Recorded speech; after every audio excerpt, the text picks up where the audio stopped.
Olympic gold medalist, the champ, knocked out Vladimir Klitschko. I mean, he's a fucking monster. I mean,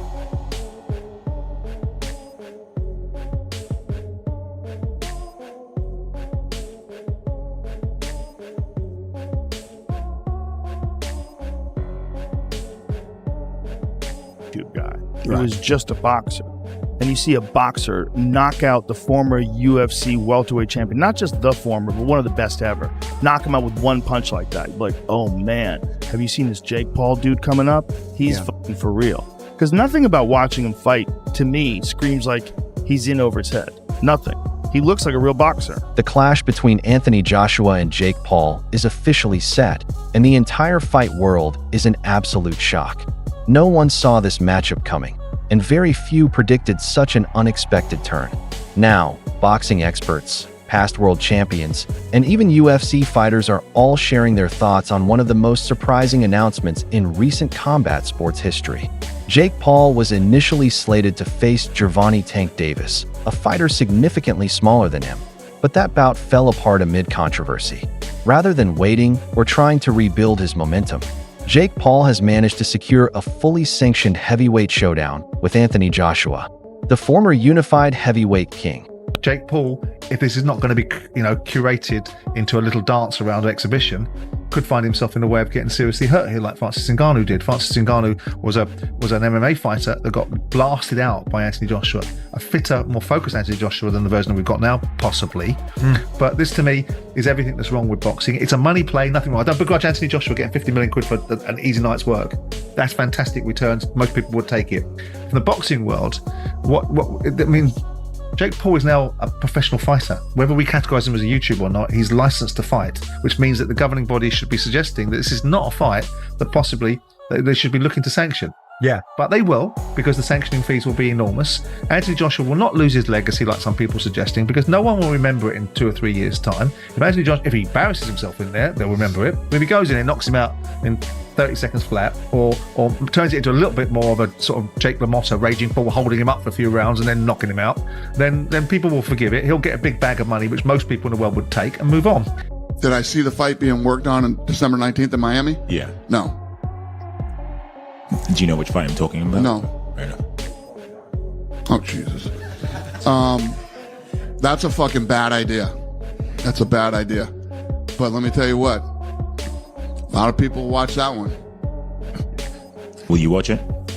Sure. You know what everybody's tuning in for on that one. I think everybody's going to get what they've finally been waiting for. Man, bro, Jake Paul been training pretty freaking hard and consistent.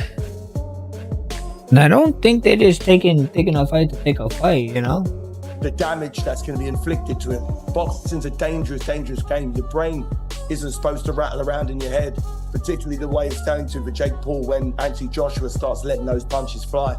It's going to be brutal. It's going to be, I hope they've got some real good paramedics close by, because it could be that bad. Anthony Joshua is a global icon, a fighter who has toppled giants and faced the very best in the sport. The wildest part? Jake Paul appears genuinely confident. The internet is divided. Some call him reckless, others call him fearless. Boxing experts are stunned, pointing out that Joshua risks everything with little to gain. Meanwhile, some argue that Jake Paul deserves credit for stepping into the ring with a man capable of knocking out just about anyone with a single punch. This isn't an exhibition. There are number 12-ounce gloves or friendly handshakes here. This is a legitimate fight, a true heavyweight showdown. In my opinion, who gives a damn when you can bank $92 million for having a little move around in a boxing ring? Fair play. You can't on that. However, let's talk about it. The reason I say that it's a lose-lose. We'll start with Jake Paul first. The reason I say it's a win-win for Jake Paul is because, listen, if he wins, then he's beating a former heavyweight boxing world champion, certainly one of the best heavyweights of his generation, and of course, a man that is way bigger than Jake Paul. Of course, it's a win. And if he loses, it's still a win for Jake Paul because he had the balls. He was man enough. He was willing to test himself. He would prove everyone wrong, all his critics like me, me, by the way, I'm not like out there on an island by myself. Everyone says the same thing, and he would potentially prove all of those critics wrong. Well, yeah, he would, maybe, unless there's some funny business, right? And for Anthony Joshua, as I said, this is kind of a lose-lose, right? Because if he wins, people are still going to say, well, you only beat Jake Paul, right? The man that lost to Tommy Fury, after all, right? That's the only loss in his record, Tommy Fury. You're telling me that Tommy Fury is going to beat him, and then Anthony Joshua's not going to beat him? So if he beats him, he gets no credit. And if he loses, then holy can you imagine? That would be the biggest downfall of any boxer's career. The reality is, he's not going to lose. There is no way on this earth that Jake Paul can beat Anthony Joshua in a boxing match. Chin's gone. But he's still Anthony Joshua. Which is stiff and no rhythm, no skill, just power. You're serious about fighting him? Yeah.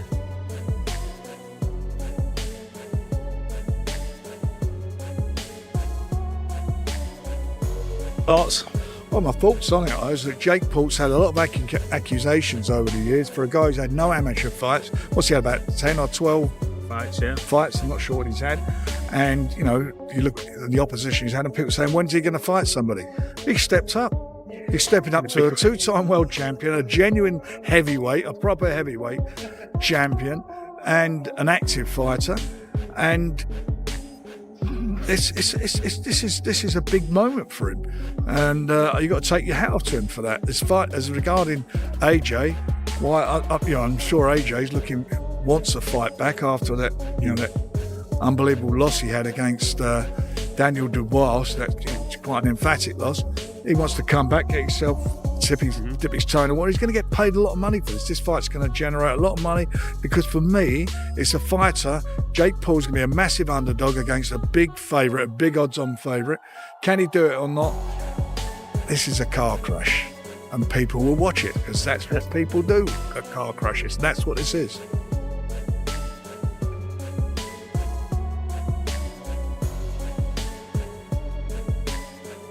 If he don't win this fight in 30 seconds, there's going to be two things thrown at him. One, you're no good. A lot of people are going to say, you can't fight Jake Paul. You're terrible. You're never any good. So they'll forget he was two-time heavyweight champion in the world. He was the fellow that struggled with Jake Paul. And God forbid he gets beat. Imagine if he got beat, or he gets dropped, or the rest of his career count pretty much for nothing in most people's eyes. And the second thing is, if he does take him rounds, if he does hold him up, if he does play the game and get a few rounds in, and it's a bit of an exhibition style thing, he'll never be taken serious by most paying public ever again. So I just think it's a no-win situation for Anthony Joshua, apart from the 50 million quid, of course, which is not too bad. Who you got in this fight? Who the fuck is he fighting? Jay's good. I'm not betting on this fight. Joshua's good. That's your man. A bark, a bite, a overhand right. Stop it! Welcome to K9 Boxing. Jake Paul is about to take on Anthony Joshua December the 19th. And I can't believe it, because Jake Paul went from about to fight Tank Davis to fighting Anthony Joshua, a former heavyweight world champion.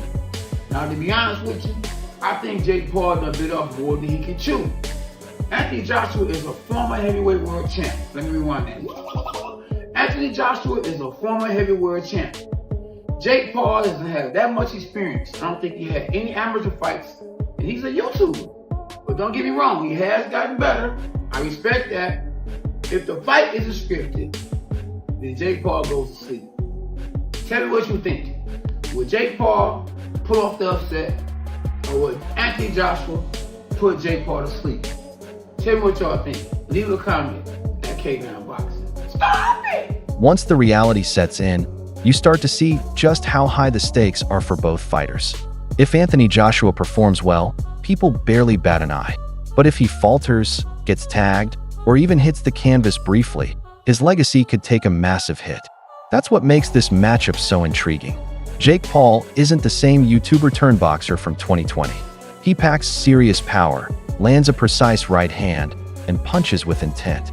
If Joshua takes it lightly, is sluggish with his jab, or misjudges the timing on Paul's overhand, there's a small, but very real, chance that Jake Paul could stun the world. That's just a fact, okay? Look at what he did to Francis Ngannou. Francis Ngannou hits as hard as a Ford Escort, going 100 miles an hour or whatever that stat was.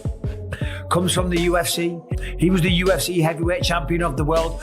Has a good go against Tyson Fury, but goes up against Anthony Joshua and gets flatlined. Every single punch that was thrown was landed, and every punch that landed put Francis Ngannou down, okay? So to stand there and think that Jake Paul, who's much, much smaller, who has way less experience, that doesn't weigh anything near him, is going to have a chance, and not to mention the technical abilities. Let's just talk about that. Not to mention the technical abilities or experience. We're talking about an Olympic gold medalist, remember, from back in the day, who's then gone on to become a true British boxing icon. And so I like the challenge. People, that's the criticism. Fight someone in their prime who's a beast. I think people just want to see me lose. That's really what the message is behind it all. And Anthony Joshua is an insane fight, but I want that challenge. We've been DMing back and forth. He wants to make it happen. He called me up, and it's looking very likely for next year. The Joshua thing is crazy. Is that a real conversation? Jake's a fucking lunatic, and it's probably real. I saw Joshua knock out Francis Ngannou, and the guy was like out cold for 5 minutes. And this is a guy who had never been knocked down, let alone knocked out. If he steps in the ring with him, and actually a bell rings and there are punches thrown, every bit of Jake Paul is not a real boxer conversation is gone forever. There's been some talk about possibly Joshua using Jake Paul as a tune-up to fight you. What are your thoughts on that? I don't know about tune-up. I think Jake Paul knocks him out. Seriously? Yeah.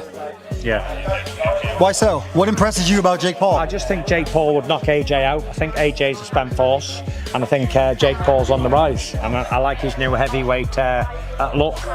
Bit chubby, bit bulky. And that's exactly why this fight has taken the internet by storm.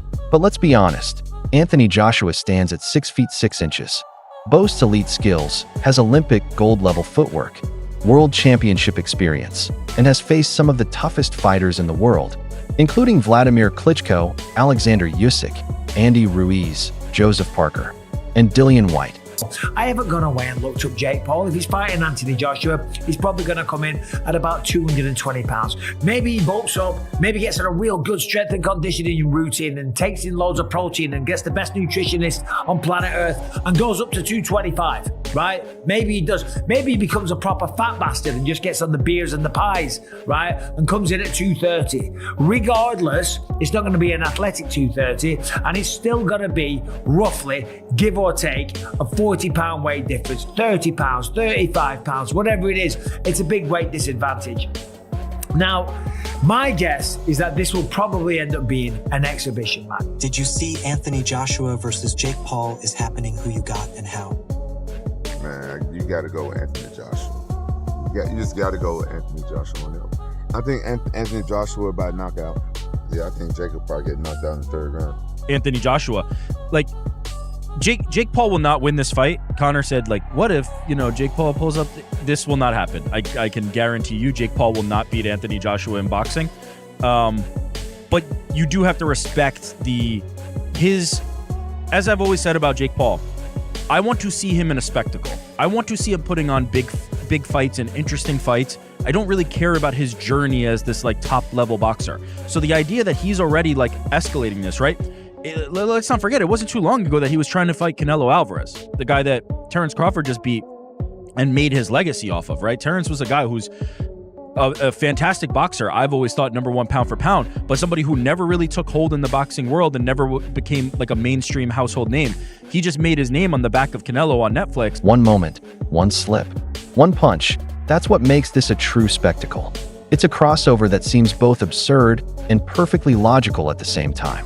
Anthony Joshua stepping into a sanctioned heavyweight bout with Jake Paul could either cement Paul's boxing legacy or completely shatter it. Regardless of which side you're on, everyone is watching because this fight promises fireworks. The buzz is already through the roof, and as fight night approaches, the excitement is only going to grow louder.